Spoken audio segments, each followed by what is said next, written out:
Hello guys, welcome back to another video. Last લેક્ચરમાં આપણે complex નંબરની ડેફિનેશન અને એનું બે કોમ્પ્લેક્સ નંબરનું એડિશન કઈ રીતે થાય છે એ જોયું હતું. આજના લેક્ચરની સમરી આપું તેમાં આપણે લાસ્ટ લેક્ચરમાં શું કર્યું હતું એનું રિવિઝન કરશું. એટલે કે એમાં definition of complex number, definition of C, relation between sets,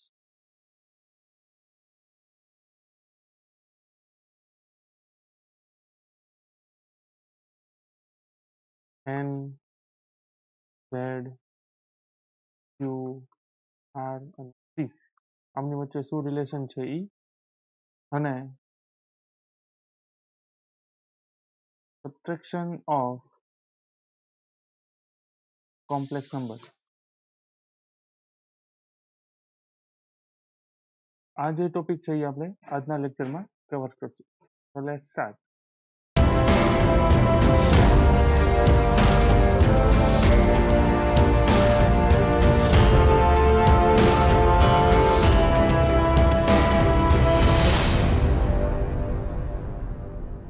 welcome back to another video off complex analysis. Last time આપણે જોયું કે real number, natural number, integers, rational number ને ઇરેશનલ નંબર કોને કહેવાય. આ બધાનો જ યુઝ કરીને આપણે એક નવો સેટ જે ઇન્ટ્રોડ્યુસ થતો કોમ્પ્લેક્સ નંબર, એની ડેફિનેશન શું હતી?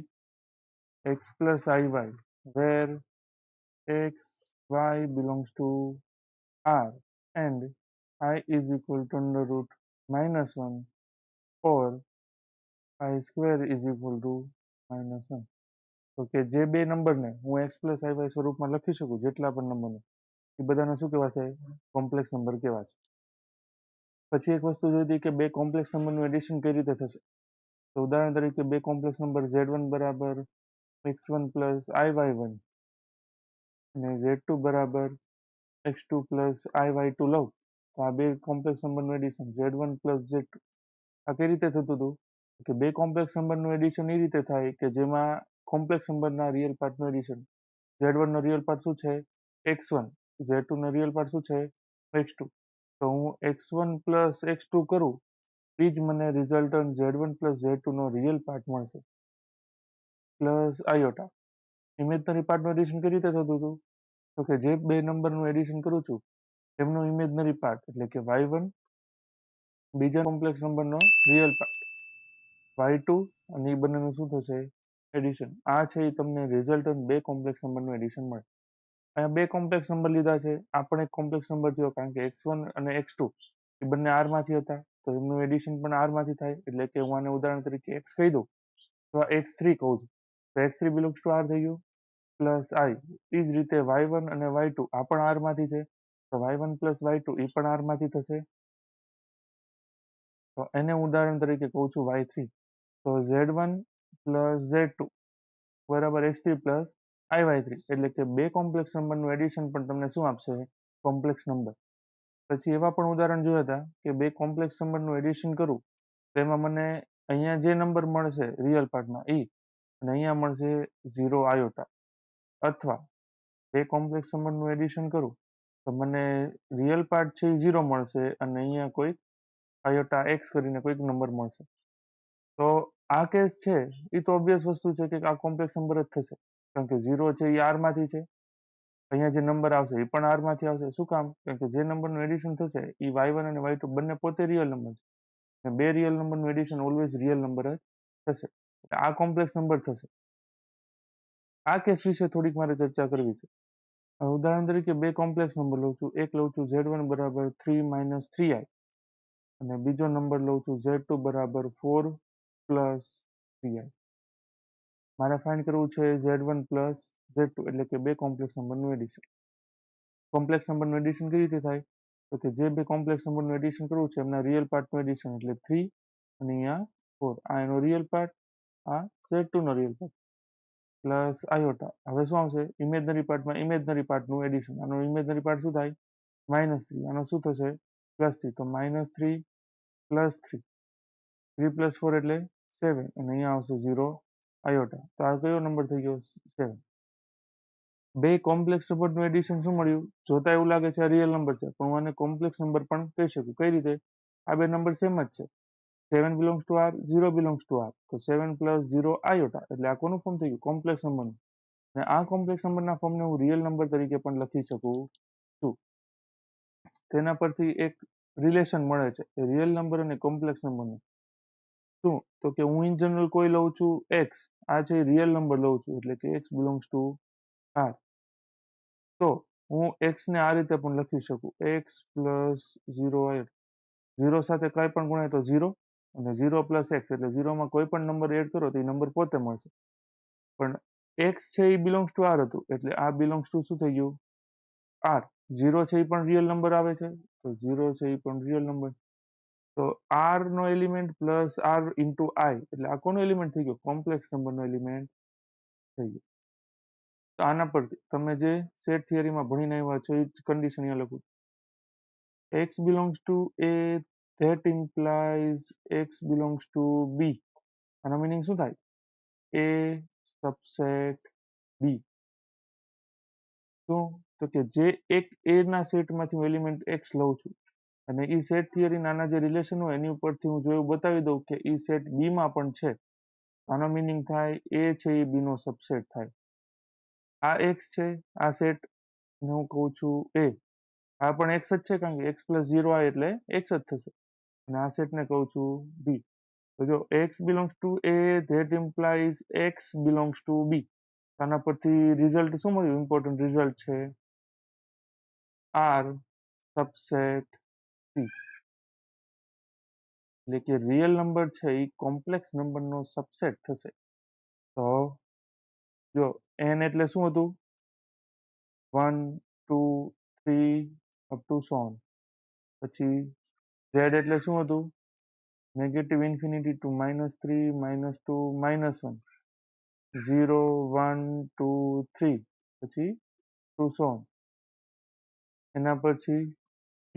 q એટલે શું હતું? p બાય q સ્વરૂપ. એટલે p કેમાંથી હોય? તો કે z માંથી. q કેમાંથી હોય? n માંથી.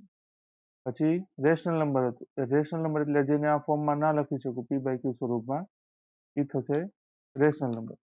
આના પછી હતું ઇરેશનલ નંબર. ઇરેશનલ નંબર એટલે એવા નંબર q ડેશ, જેને આપણે શું કહેતા હતા? q ડેશ, કે જેને હું q ના એટલે કે p બાય q સ્વરૂપમાં ન લખી શકું. અને એના પરથી આપણે શીખ્યા હતા r. r એટલે રિયલ નંબર. તો રિયલ નંબર એટલે શું થાય? રિયલ નંબર એટલે કે રેશનલ નંબર અને ઇરેશનલ નંબરનું યુનિયન. એટલે એ જેટલા પણ નંબર પોસિબલ થાય એ બધા કેવા કહેવાશે? Real number.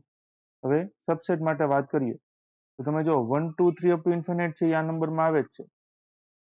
તો n છે એ z નો સબસેટ થઈ જશે. n છે એ શું થઈ ગયું? z નો સબસેટ થઈ ગયું. હવે જો હું q બરાબર 1 લઈ લઉં, અહીંયા n છે ને, n માં 1 આવે જ છે. q બરાબર 1 લઈ લઉં તો p ની બધી જ વેલ્યુ પોસિબલ થઈ. p ની કઈ વેલ્યુ પોસિબલ થઈ? તો કે z વાળી. એટલે કે આ બધી જ વેલ્યુ પોસિબલ થઈ ગઈ. હવે q બરાબર એકવાર 1 લીધું હતું ત્યારે આખો z આવી ગયો. હવે q બરાબર 2 લઉં તો અહીંયા કેવું આવશે? જો આ વેલ્યુથી સ્ટાર્ટ કરું તો 0, 1/2, 3/2, 2/2 એટલે 1, પછી 4/2, એવી બધી જ વેલ્યુ આવશે. એટલે કે z છે એ ખાલી એક જ કન્ડિશન મળી ગયો કે જ્યારે હું q બરાબર 1 લઉં ત્યારે મને આ q માં એટલે કે રેશનલ નંબરમાં આખો z મળી જાય છે. તો z છે એ કોનો સબસેટ થઈ ગયો? q નો. અને અહીંયા તો સીધું જ છે કે q યુનિયન q ડેશ, એટલે કે q છે એ કોનો સબસેટ થઈ જશે? r નો. એ સબસેટ થશે r નો. અને અત્યારે આપણે કયું રિઝલ્ટ પ્રૂવ કર્યું? કે r subset c. r subset c. તો આ છે મોસ્ટ ઇમ્પોર્ટન્ટ રિઝલ્ટ છે સેટ થિયરીમાં. હવે લાસ્ટ ટાઈમ આપણે એડિશન જોયું હતું, હવે આ વખતે જોઈએ subtraction. Subtraction of complex number. તેની માટે હું બે કોમ્પ્લેક્સ નંબર લઉં છું, z1 બરાબર x1 પ્લસ iy1, અને બીજો કોમ્પ્લેક્સ નંબર લઉં છું z2 બરાબર x2 પ્લસ iy2. હવે શું કરવું છે મારે? આ બે કોમ્પ્લેક્સ નંબરનું સબટ્રેક્શન કરવું છે. સબટ્રેક્શન એટલે બાદબાકી. z1 minus z2. z1 ની વેલ્યુ શું છે? x1 plus iy1 minus z2 ની વેલ્યુ શું છે? x2 plus iy2. Is equal to x1 plus iy1 minus x2 plus iy2. હું બ્રેકેટ ઓપન કરું તો આ નંબર આ રીતે થશે x1 plus iy1 minus x2 minus iy2, કારણ કે બ્રેકેટ ઓપન કરીશ એટલે અંદર જે એલિમેન્ટ છે એની સાઇન ચેન્જ થઈ જશે. તો આની સાથે i નથી, જેમ આની સાથે પણ i નથી, તો એ બે નંબરને ભેગા લખું છું x1 માઇનસ x2. હવે આની સાથે i છે, આની સાથે પણ i છે, તો એ બે નંબરને ભેગા કરું તો અહીંયા આવશે પ્લસ, એમાંથી આયોટા કોમન લઈ લો, y1 માઇનસ y2. તો હવે આની આગળ કોઈ પ્રોસેસ થશે નહીં. x1 અને x2 બંને r માંથી છે, કારણ કે આ કોમ્પ્લેક્સ નંબરના એલિમેન્ટ છે. એ જ રીતે x2 અને y2 પણ કોમ્પ્લેક્સ નંબરના એલિમેન્ટ છે, એટલે આ પણ રિયલ નંબર છે. તો x1 માઇનસ x2 એટલે બે રિયલ નંબરનું એડિશન અથવા સબટ્રેક્શન થયું.